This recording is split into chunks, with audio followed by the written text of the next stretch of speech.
Hello there, my name is Hannah Maswani and I am the Director of Mission and Equity Consulting with YWCA McLean County. And for this week's Think About It Thursday, I wanted us to think about the words we use to communicate a lot of different things, but particularly identities around immigrants, refugees, asylum seekers, and folks of colour. For those of you who know me, shout out to Illinois State University School of Communication. That's where I got my master's degree, and since then, and before then really, I've just really loved language and the ways that language can be used to tell stories and can be used with as little as one or two syllables to really frame different ideas in different ways.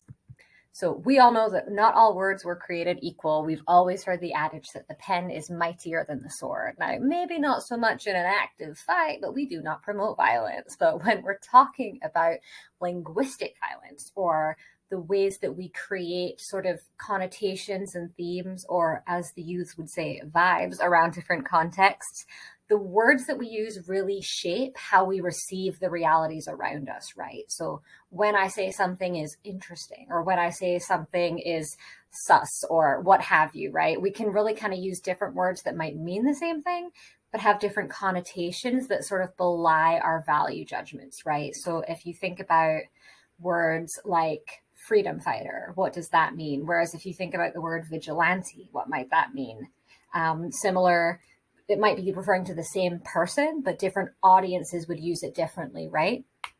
I'm not here to talk about all language, although I do like to talk a lot, as you know. I'm here to chat a little bit in particular about how words are weaponized within specific contexts. So with YWCA McLean County, you know we are all about eliminating racism and empowering women. I want to talk about how we weaponize and racialize words. Again, the pen is mightier than the sword, but it's also mightier with the sword because language shapes who we create to be our enemies and who we see as our in-group versus our out-group. It's a powerful, powerful tool because language is not used in isolation. The words that we come to fear, or the words that we come to love, are often super duper politicized. So if we think about three little words of critical race theory, for example, we know that those have become very much like landmines or tension points for some communities in ways that are political, in ways that are kind of alienating, or in ways that might alternatively be empowering, right? And we know that words derive their meanings from these social contexts. You can use Google's really nifty tool to see how often a word has been used in an online written capacity over the past 100 or so years. And it's really fascinating to see how things come in and out of favor. When we're talking about race in particular and immigration, we see a lot of ways that words have been weaponized, but also really, really normalized. And I say this as an immigrant myself, but I also say this as a quote unquote minority or a person of color. When we use the word minority, it has a lot of baggage around it, right? I want to give a shout out to Derek Z. Jackson, who is a fantastic journalist, all about environmental justice and saving the baby puffins. He's a really good bloke. Definitely recommend that you look him up. But he has, as many other folks of color and many other Black folks have, a reaction to the word of being called a minority. He says, and I quote, "I was offended by the categorization of the root word minor, which Merriam-Webster defines as inferior in importance, size, or degree. So to be called minor, i.e. the root word of minority, means that you're comparatively unimportant to the major or the majority, right? I don't know about you, but as a quote-unquote minority, I don't feel like I'm less important than anybody else of a different identity. I think we all get to be pretty equally important, but what he's tapping into here is the sort of connotation of that.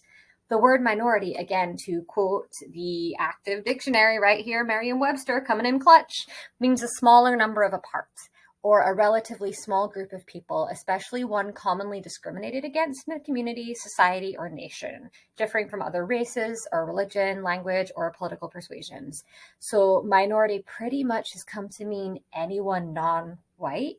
And even when I say non-white, I'm using a negatively coded prefix before white. So there's all these different ways that when we talk about communities of color as marginalized or in the margins or minoritized or smaller than or not something else, we're shaping our understanding of folks of color like me not just being of color, of having our own heritage, of having our own ethnic customs and traditions and value. We're positioning our existence in opposition to, or in relation to, or in contrast to whiteness. But when we think about it globally, people of color are not the minority. We are not the smallest part of the world, right? So if we look at global statistics, and I will admit this information is a couple of weeks old, and we know people are out here having babies, there's about almost 1.5 billion people respectively in India, China, and then all the different countries in Africa. That's about 53% of the world's population. And I'm not even including Latin America. I'm not even including the indigenous peoples of Australia. I am not including so many other people. So we know on a global scale, minorities are not the minority, but that is the language that we use here. And there's been any number of conversations about who will the new minority be. And we'll do another Think About It Thursday on the census data and how that narrative of majority minority myth is a little bit out of whack. But for now, I want us to think about when we say minority, sure, in a US context, in most spaces, for example, right here, I'm one of the few folks of color or one of the few immigrants. But that's not necessarily globally true, because we have to think about our contexts and then broader contexts and how those contexts influence the words we use and the stories that we tell. I want us to think to different ways around current events, particularly everything horrible that's happening in Ukraine right now. When we think about the response to asylum seekers and refugees there versus some of the ways we've heard those terms used in a more local context here or across Europe not too long ago. So we've heard all the rhetoric, and we've seen, I think it was just a couple of months ago, all the Haitian immigrants being quite literally whipped under a bridge in Texas. We see immigrants or refugees being quoted as kind of invaders or cultural threats or socioeconomic sort of parasites of sorts. And that's a really damning linguistic choice to label them that, right? Because those are so many negative value statements where we don't necessarily see that as being true for white folks who come in seeking asylum or refuge, right? I want to give a very potent example of that, where we think about 2015, not so long ago, although it is hard to imagine a world pre-pandemic. The year 2015, there were millions of Syrian refugees who sought safety as their country, as their homes were being decimated. They sought safety in Europe. And the UN remembers 2015 not as Syria's humanitarian crisis, but as the year of Europe's refugee crisis, because consistent media and then political framing painted Syrians, who are, a lot of whom are Christian, by the way, as being threats to Europe's integrity, right? But then we think about, again, to honor all of those who are suffering and struggling in Ukraine right now. In just 1 month alone, 3 million Ukrainians were offered asylum. So again, we are talking about Syria, where 13.2 million Syrians alone have been displaced just in 1 year and are still seeking help, are still seeking somewhere safe to be with their families and their kiddos, compared to the global response to Ukrainian refugees. And again, to be clear, both as a human being in this space right now, as an immigrant, as a member of YWCA, we want everyone to be safe. We strongly believe in a world without violence, and we strongly work towards that. We would like to see a world in which refugees of all colors are welcomed, or are housed, and are supported, and are loved. And speaking about the current events that are going on in the Russo-Ukrainian war, that's not necessarily the case, with news anchors like Kelly Kabela quite literally stating that these Ukrainian refugees being Christian and white is not the typical deal, right? And like, this is something that we need to care about more than the thousands of lives of African and Arab refugees, or more locally, Latino refugees and Haitian refugees who are being turned away. And I'm not here to offer a political solution, but I want us to think about the words that we use when we tell these stories. The example I'm offering here from the NBC anchor Kelly Kabela is super duper clear. I put it in bold there, right? So we see that this isn't just a connotation. This is a full-on value statement label. But there's part of a bigger trend, right, in terms of particularly how we talk about communities of color, as I've mentioned, but then also how we talk about immigrants. So for those of you who've heard me talk before, you know that I am biracial, I am Arab, and I am also white. My mother is a white lady who was an expat while she lived in Morocco. However, because I'm a person of color, I'm considered an immigrant while I'm here in the US. And what's in a name? Well, the following. An immigrant and an expat or an expatriate is pretty much the same thing, but you'll pick up what I'm putting down here. If you Google the definitions for these, this is what pops up right away. An immigrant is somebody who comes to live permanently in a foreign country, but an expatriate is someone who lives outside of their native country. That kind of means the same thing, right? But you'll see from the examples here and the example choices that were made for immigrant, the first example in a sentence uses the word expel, difficult, illegal. Whereas when we look at what was chosen to frame the word expat or expatriate, it's Americans, it's London, it's expatriate workers. It's a lot more favorable and a lot more white-coded. Linguistic Scale did a fantastic sort of meta-analysis of the words that are often used around expat versus immigrant. Again, knowing that expat is exclusively used both in definitions and in connotations, and then also in popular culture to refer to white immigrants. Again, if my wonderful Scottish mother came to the US, she would be an expat, but I would still be an immigrant because my dad is brown.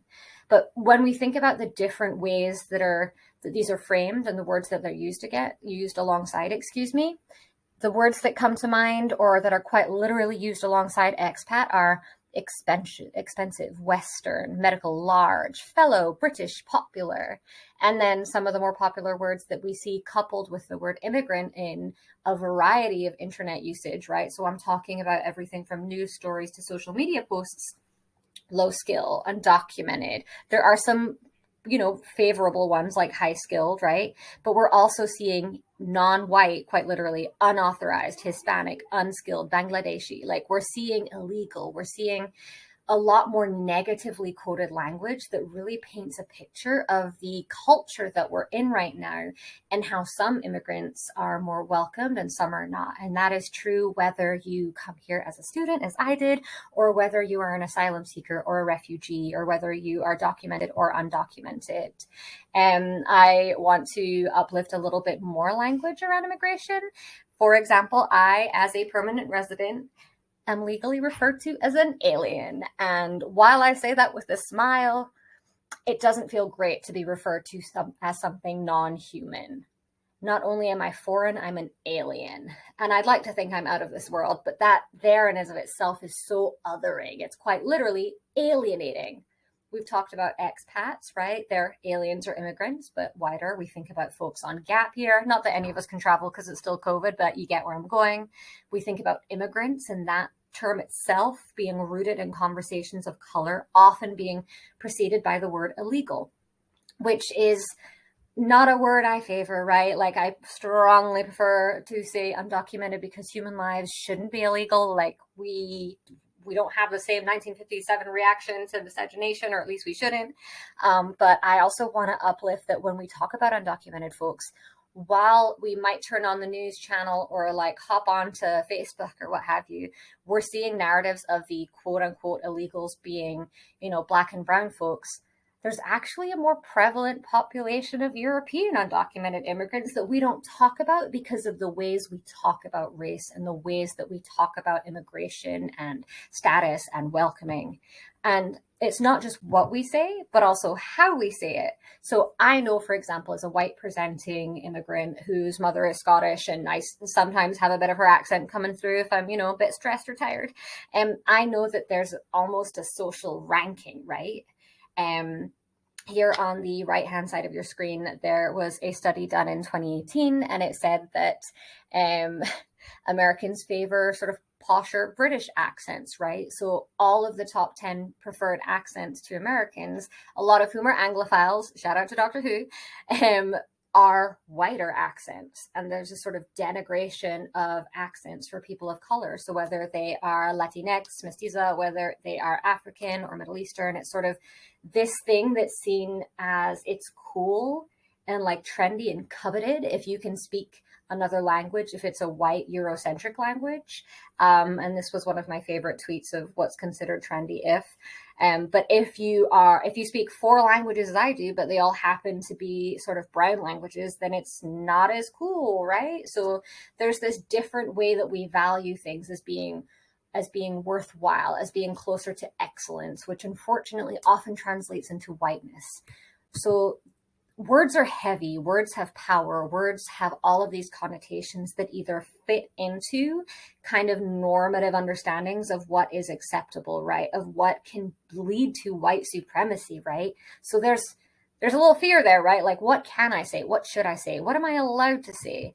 I will always, always, always start with be respectful. Ask folks what they want to be called. It's the same way that you might ask someone their pronouns. Like, what do you prefer to be called? I've had close friends who I thought would know, but they still ask me, like, do you prefer to be called a permanent resident, a green card holder, an alien? And I said what I wanted them to call me, right? And so I'm a permanent resident.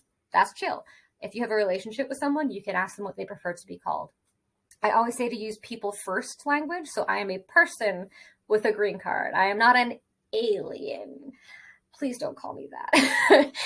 To use respectful language. And then a couple sort of do's and don'ts, because we do like having guidelines. Again, I welcome your feedback on these for other folks of color and other immigrants for language that they might prefer, because this isn't a one-shoe-fits-all situation.